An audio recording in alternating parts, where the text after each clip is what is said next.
May dumidikit ba sa jowa ninyong haliparot? Kahit ano pang klase yan. Ke-ex niya yan, kaibigan, best friend, katrabaho, tapos feeling entitled magdidikit sa boyfriend mo. Usually, yung mga yan, mga linyahan yan is, immature ka ba? Para magkaibigan lang, pinagsisilosan mo. At ginagamit nila ang pagiging kaibigan nila sa boyfriend mo para masabing may karapatan silang dumikit. Ginagaslight ka pa into thinking na baka nga immature ka lang or selosa, but eventually, mapapatunayan mo naman na haliparot lang talaga sila. Girl, most of the time, our instinct is right. Hindi ka magiging hindi komportable dyan if they don't give you that suspicious energy. Pero ito ha, what is your boyfriend doing to avoid it? Kasi kapag ang boyfriend mo din naman ay hinahayaan din maging malapit ang ibang babae sa kanya, eh bakit hindi na lang sila magsamang dalawa? Huwag ako mararason ng mga bulok na rason na nakikisama lang naman.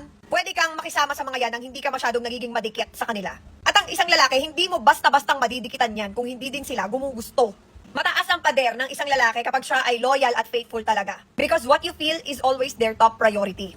It is never hard for them to kick some other girls' ass. Lalo na pag alam nila pwede ka makaramdam ng threat o kaya ng pain doon.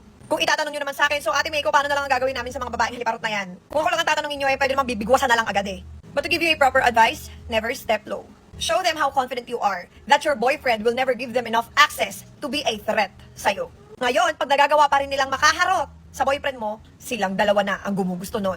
Nasa sa'yo na yon kung tatapusin mo silang dalawa. Again, if a guy really has his own wall to protect your relationship, hindi makakalapit ang sino man kung hindi ikaw lang.